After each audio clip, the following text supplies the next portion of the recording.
Hello, my name is John. And I'm Nikki, and we are the bosses next door. Today we're talking about leadership as CEOs. Yes. Fair? Yes. Awesome. Real leadership lessons from running a business, right? I'm sure we have lots to talk about on this one, right? Yes, there's been lots of leadership obstacles along the way. Obstacles. I call them learning lessons. Sure. Challenges, changes. Challenge. Challenge. Yep. Today we're talking about leadership as a CEO. Side note, go back to that challenge. Only people that have watched the movie Tap with Gregory Hines back in like the late 80s would know. Challenge! Okay, anyways, keep going. Super important to have Random tidbits. Oh, man. Yes, it's very important. I know. I agree. They're like, I'm going to have to look that movie up. Today we're talking about leaderships as a CEOs. Not the highlight reel, not the real side of leadership. Making decisions, figuring out as you go. A question for you. Yeah. What surprised you most about becoming a leader? In the beginning, and we talked a little bit about becoming leaders in other episodes, but in the beginning, I wasn't very much of a leader. I was just, hey, we need to get this done. You do this task, I'll do this task, we'll meet in the middle. Almost like a dictator, but not a dictator. In a nice way. Yeah. Yeah, for sure. And like an active working dictator. I don't even know if that's a thing because I was in the grind with the people. Right. Same with you. So learning how to become a leader and then now leading. Go back to your question. What was your question again? What surprised you most about becoming a leader? Yeah. All eyes are on you anyways, but they're on you, right? So they're not just watching how we act. It's like being a parent. Your kids are watching how you act, what you do. Are you really walking the walk if you're talking the talk? Sure. And that's what I was always one of those people that was, especially when we started Call Boss. I was like, there was no call I wouldn't take. Right. It took a while to get to where I felt comfortable being able to delegate and let that go because I was like, I know I would answer the phone a certain way and make sure everything was handled. Mm-hmm. To be like, okay, I have 2 people on the phone answering for me now. And now to where we are with like 30 people on the phone, it's like, you have to let that go. Right. So owning things, but leading and not necessarily being in them and being able to lead. Because, you know what I mean? Yeah. I think what surprised me most about becoming a leader, like we got very lucky. We started in the beginning and we watched a lot. I watched a lot of videos and listened to a lot of people talk. We started with we started with the Academy and Jonathan Koshnik. And I think sitting there and listening to these people who were bigger than us, mm-hmm. or at least fake the funk that looked like they had their stuff together. Right. I'm like, oh yeah. And then I'd be like secretly like, write that one down. Right. Like, do this, everything do that. Down. Yeah, don't do this, right? And I think that part of like getting hit with a fire hose like taught me really fast.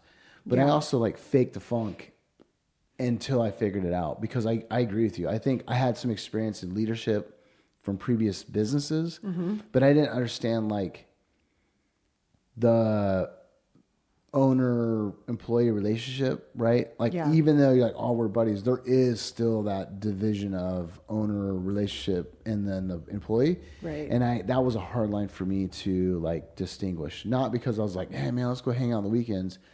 It was like I wanted to be their friend. Now, granted, in the beginning, I was out working 12 plus hours with the guys. Right. And so like you want to be, I knew about their kids. I knew about their wife. I knew about all the things. Yeah.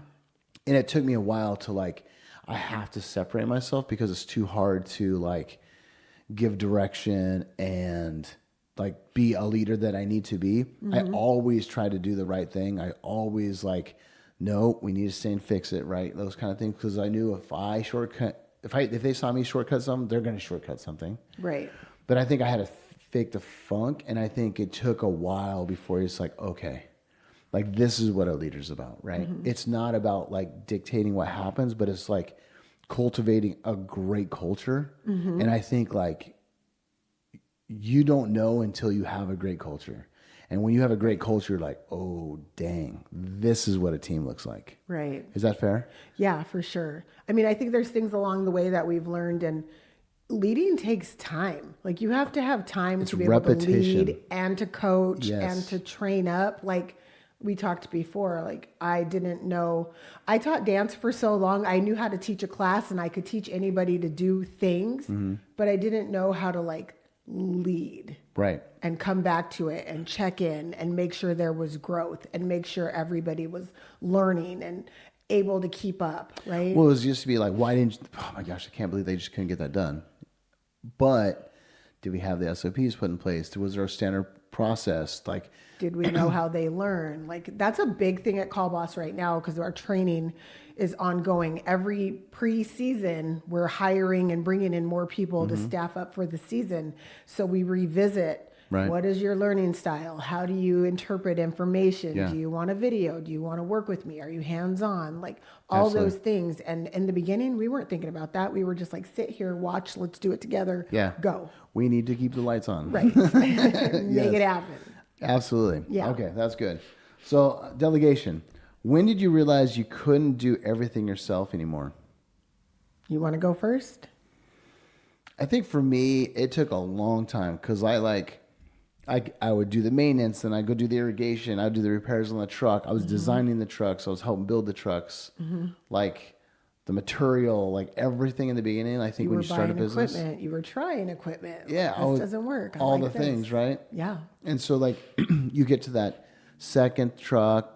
Well, we started first truck, second truck, irrigation. I jumped in a truck and started doing irrigation on top of that, and I would do the QCN, the maintenance if I needed help.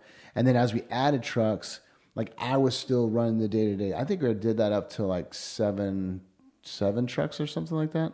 It was just me, plus I was doing the estimating, plus everything else. You were answering the phones, doing the invoicing, billing, that kind of stuff. It was just starting to spread so thin that I was like, man, this just can't keep going. And then we left somewhere. And I think for me, it was a really big realization. I was like, holy shit, man, like, we have to figure this out because if we don't have structure, we're gone. This whole thing just kind of collapses on us, right? Yeah. We went to Ireland and we had just hired an office person. She's an angel, man. She came in, Is that Angelica? Yeah, she lived for us for a short time. Yeah. She came and was like, I got you. Like, just go have a great time. She'd only been with us like a couple weeks. Right. She handled Now, granted, business. we were much smaller than, yeah. thank goodness. So, like, it was easy to get her up to speed quickly. You know what I mean? Yeah, like, absolutely. it just, there wasn't as many moving parts. So, Right. But that solidified for me is like, we need to make sure we put a great team in place. And then we just kept building teams. Yeah. And we made a lot of mistakes along the way, right? But it was just like, okay, for sure. yeah. That can even be said like to one of my leadership things. So I used to bump heads with people in the office. And it was just looking back at it now. Speak on it. Like it was just, there were things that I wanted done a certain way and I wasn't always open to constructive criticism because it's hard because I was the only one doing it. I was doing it a certain way. Do it my way. I know it works. However, there were people that brought stuff to the table that did stuff probably better than me. I think we had some studs come through that door. Yeah. Bad bees, as we call them. For sure. And I think that you like, nope, this is the way. And they're like, well, we know a better way. Like, well, and then they would do it their way and that was okay. But eventually we would bump heads. And at some point it was like, I'm not going anywhere. So either we figure this out or you're going somewhere. So I mean, fair statement as an owner and not to be like mean about it. But at the same time, it was like, it was more work to try to get stuff done because the head bumping was happening. right. But in hindsight, you think some of those people would have worked out great? Probably would have been really great if they had leader Nikki now and not Nikki 10 years ago. That was Right. still trying to figure out how to grow and pay everything and do all the things. So it was so the next question was it difficult to start delegating? Yes. Absolutely. Because I didn't want it to be done wrong. Yeah. But I mean, people taught me stuff along the way. I was like, oh snap, that button does that. Yeah. Didn't know that because I didn't have to use it. Right. But since you were in there tinkering around, Right. you found something I didn't see. Right. Hey, software. So I mean, it's good, but it took a while for me to get to a spot where I could sit in a a leadership role and be like now it's like, bring me your ideas. What do you want to do? How do you want to do it? Oh, Right. that's easy for you. Right. You can have this task. Right. You like creative design, Mikey, all day long. You know what Right. I mean? Like, it works now. Yeah, I think for me, I think the delegation had to come pretty quick.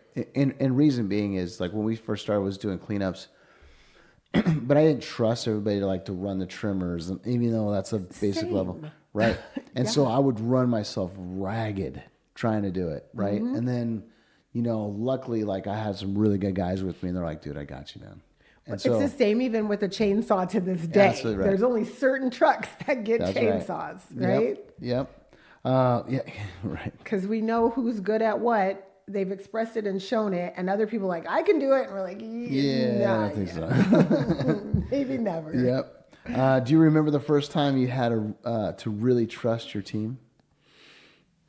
First time. Well, because we have multiple businesses, it's obviously a lot easier that I trust the team at Callboss because we were rapid growth fast. And the people that got brought into leadership early on are still with us. You know what I mean? Yeah, absolutely. And so it was easy to trust because they all get it, want it, and have the capacity to do it. Right. But go back, Little John's, I don't know what, 10 years ago. Oh, it was hard to let go of anything. Yeah, I think it. Yeah, I agree. We needed help. And so it was like I would give away tasks that were smaller, not as impactful, but still had meaning. But then you've got those big tasks like certain contracts we were doing or big jobs, big install jobs. Yeah. I'll never forget that Gold Canyon job, which was our first big install with the pavers on the hill. Like I was so stressed out, like, can we even handle this? But we did. Yeah, absolutely. You remember that job? Yeah, I remember that. The last one, I was like, I'm never doing installs again. Right. Stick with what we're good at. That's 'Cause right. We did well. It was just harder to facilitate all that, especially Well, because when we were still doing small. maintenance, irrigation for all the recurring customers. Plus, Right. we did this install that was supposed to be like a week, and ended up taking 2-3+ weeks. And Because we of all were the ads traveling on. everywhere because we were like, work, we'll take it because we were newly starting. Yeah, So it was just a lot to finesse at that time. yeah. We grew that first couple years. We grew pretty fast. Yeah. We drove everywhere. Mm-hmm. Yeah, that was pretty wild. I got one for you. Sure, what do you got? How do you handle pressure when everyone is looking at you for answers? I think I'm pretty calm and collective. Like I get to this like, all right, man. Okay, what's the situation? All right, boom, boom, boom, boom, boom. Like everybody's like when we had those 3 wrecks in 4 days, right? 2 work trucks back to back, and then we took a day off, nothing the next day, and then Nikki got sideswiped, and I happened to be like we were right down the street from that happened, which is wild. Who? Clyde was right next. Oh yeah, to he you, was at Discount Tire. and I was right down the street from there. Yeah. But when we work, everybody's like, "Oh my god!" Like the sky is falling. We just moved into this new shop. We just paid a ton of money to get in here, deposits, everything else, and everybody's just watching me. I'm like, "All right, cool. This is what we're gonna do." And I just like inside, I'm like, "Oh my god!" But it's like, you know what? We're gonna handle it. And everybody's like, "Man, you're not."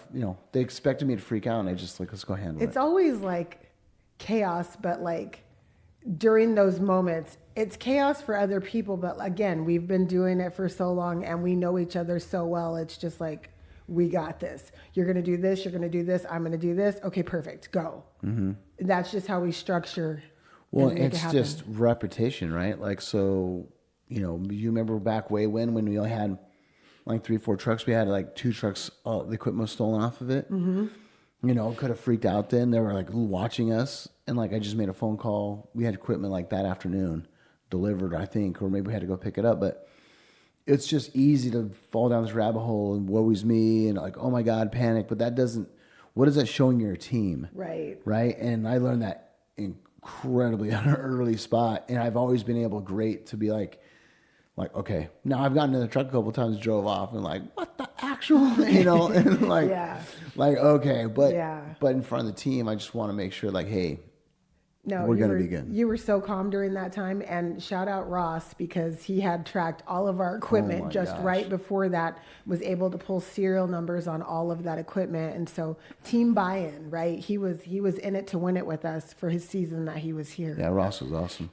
You know, it was crazy because the police on the side note was like, we've never had a landscape company like itemize every piece of equipment that was on each truck. And I'm like, yeah, you're welcome. Great. That's good for Ross right there. Yeah.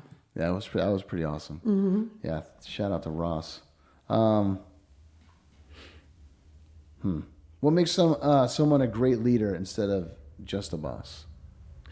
I think being able to listen to your people and for them to know and trust that what they tell you is going to be with you. Okay. Right? So we have this thing where we're like, black box, I'm in the black box, right? Okay, we're in the black box. Then they can say whatever, and that's not going to be shared with anybody else. Right.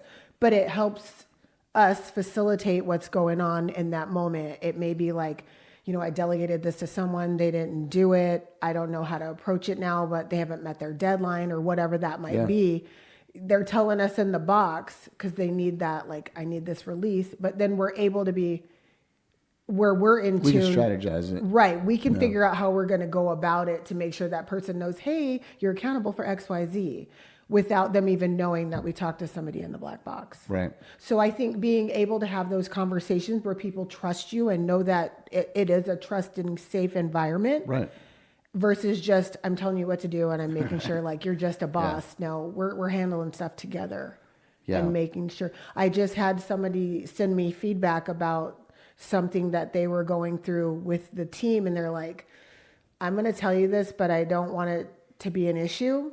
And it went to a supervisor, and the supervisor brought it to me, and now I've brought it to you, and we're going to figure out what to do with the whole situation. But I wrote that person back and said, thank you for sharing honest feedback and feeling safe enough to do so. Yeah. And they were like, that's the environment we're in. Yeah. We, at Little John's too, we also, all the crews outside, we asked like, hey, put your name on the top. Here's a couple questions asked. You know, we asked them like, you know, is there anything if you could be a CEO for a day, what would you change? How much could you see yourself in 5 years? All that stuff. And then we asked them to fill out another one with no name on it and just like give us your honest feedback. What do you like, dislike, whatever. Yeah. And it's just a check on the pulse.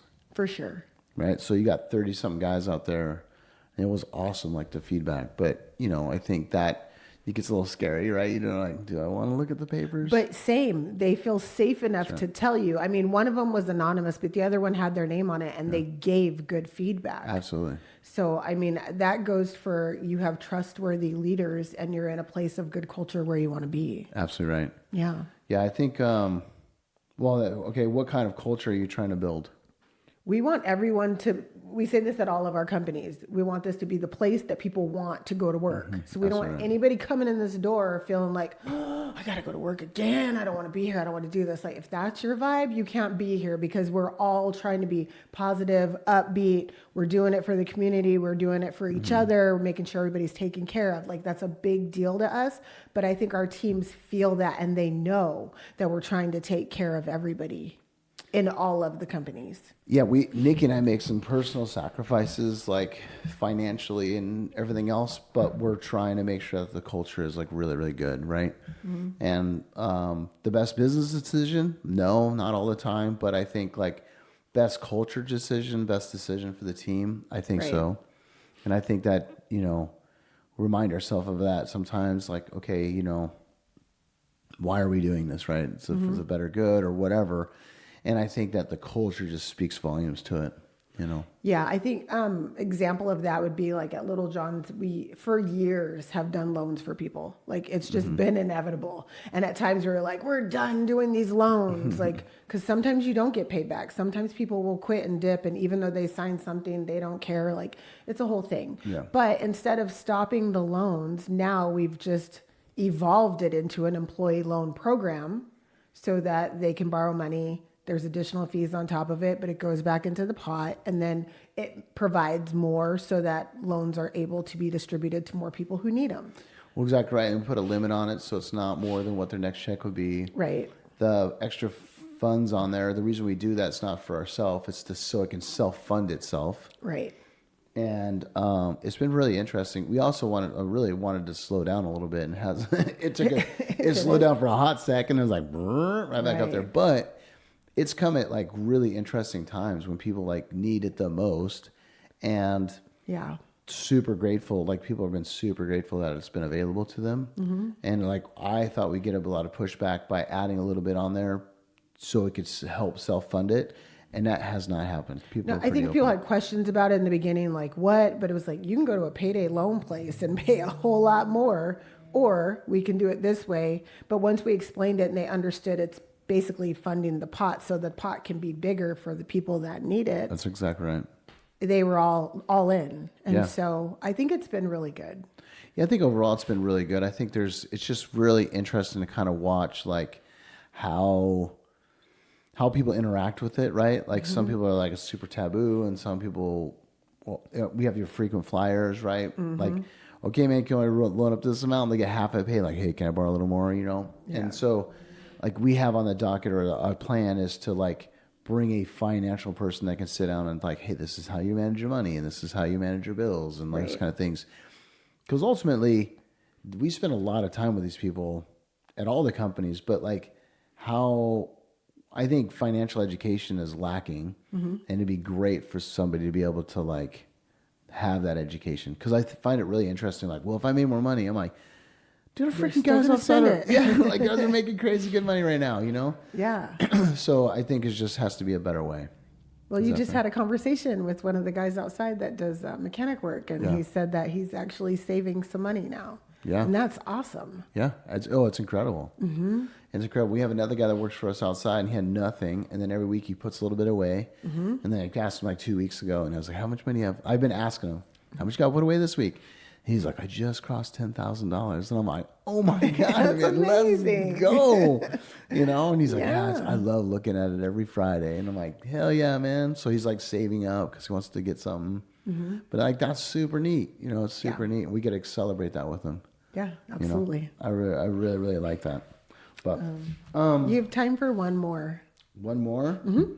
What leadership mistakes have you made that actually helped you grow? For me, it would have been being slow to have hard conversations, and now I'm not. So like if you're slow and you put it off, you know, because you don't want to have that hard conversation, it just drags it out, it makes it worse. But now I'm just like, hey, we got a real issue. Let's just handle that. Yeah. So the lesson is you just handle it fast instead of... Yeah, I have a sticky note on my desk, and I'm probably going to get it wrong because I'm not looking at it right now, but it's like, are you bringing this to me to listen to you? Are you bringing this for me to do something for you? Or are you bringing this for me to give you advice? Yeah. And I just keep looking back at it because it's like, I'll have any hard conversation, but we're going to talk about it. Like, are you looking for a solution? Do you want me to handle this? Like, where are we going with this? Yeah. And I think now just being able to be direct, but still compassionate, right?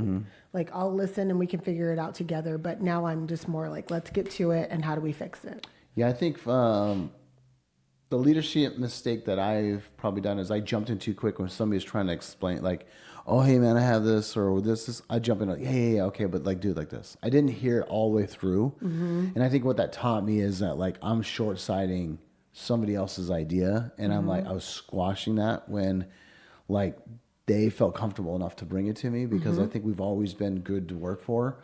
But, like, that was a downfall that I had, not just from, like, supervisor management, whatever, but even the field guys, right? And so something I've done for a long time now is, like, hey, if you see something that you think is better, like, let us know. And they're like, and it's kind of interesting. The new employees are like, really? I'm like, oh, absolutely. If you find a better way or know of a better way, please tell me. A better piece of equipment, a better process to do things, whatever that may be.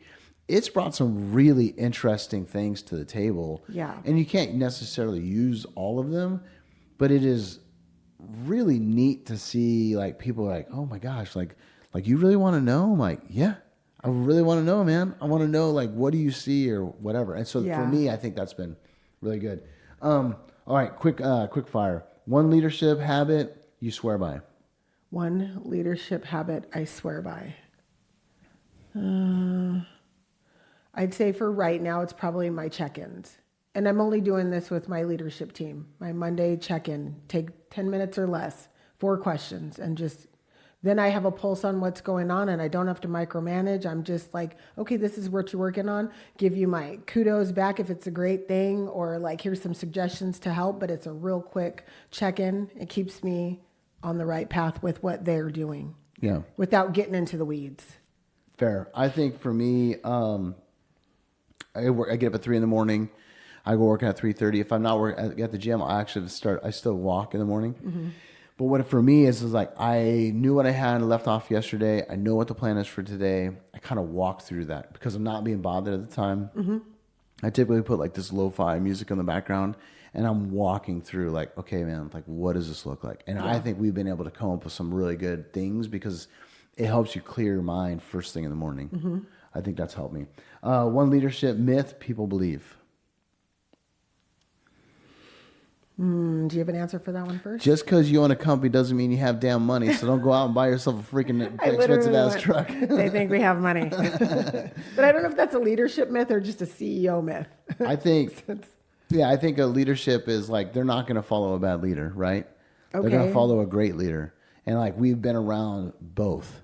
Right. And I think learning, like we talk about Jonathan Pekoshnik a lot, but like we become friends with Jonathan and Tiffany and like they are amazing people. Yeah. I think he is a very, very interesting leader because he doesn't lead by like demand, right? It's more like, hey, have you thought about this? Hey, have you thought about doing like this? In my experience, I would do, right? And it was like, it really like when you're talking to him, now I've never been an employee of his, but when you're talking to him, you're like, oh my gosh, okay, this gets you thinking, right? Like, how do you clear that scenario? But he's also got that when he speaks, people listen. We're all like, oh, wait, sit up a little taller. What did he say? Literally, first conference. Write everything down. Yeah. Best advice you received as a CEO? Best advice that I received, which took me a while to kind of like understand it. I thought outworking people is like the goal. Like, I'm here before everybody. I leave after everybody, which is still like still true. You still gotta do. But like, it doesn't have to be at the desk. Yeah. Sometimes walking like in that morning, or I'll go take a hot lap around the neighborhood of like where our office is at. It's a really, really interesting exercise to like think higher level of like, okay, what am I doing? Or if I get on an important phone call, I'll put earbuds in and I'll go walk because like, it's just, you're not sitting there. Like you're really like, I find myself like the movement of it and I really can understand like, and figure stuff out. Does that make sense? I got that from Jonathan. Jonathan would get up early in the morning, his early in the morning. He'd get up early in the morning and then he would, I think he swam or he would go for a run or whatever. He's like being at the outworking everybody isn't just sitting at the office all the time. It's like thinking the big picture, strategizing. And I think the more you practice on the strategizing of a company and like, how are you going to get from point A to point B, or how are you going to fix one or the other thing, man, remove yourself from where you're at and go. Like, I'll sometimes get in my truck in the morning and I'll drive. And it's just because there's all this stuff going on, even after we get the crews out, like I just need that time away. And it's really interesting if you can just be left alone. I remember when you couldn't do that. Oh my gosh, I remember when I couldn't do that Come either. on, you need to step away. Man. But I always thought I was letting the team down. Right. And no, you just needed to. And now you understand it. And people just expect, oh, John's outside on the phone. Okay, we know that. Or John's walking. Okay, well, he's gone. But it's good. I think for me, it's okay to have a boundary and it's okay to have like an end time. Now, that's just like daily. Because, right, 4 o'clock, I'm like, we're closed. We're done. But we're still working. I'm still here after. You know what I mean? There's always things to do. But I like to have like an end time. And I know we're going 24/7 soon, so there won't be an end time per se, but I'll still have like, okay, this is a shutdown time. And then I'll check back in and make sure things are good. But I needed that, so. Yeah, you do better at that. Yeah. I just talk about it all the time. I know. Sometimes I'm like, stop talking to me about work. Give me an hour. We can chat again. Oh, man. Yes. Well, I hope you enjoy this one. You know, thanks for tuning in and watching us. Appreciate it. Catch you on the next one. Thank you. See you on the next one. Bye.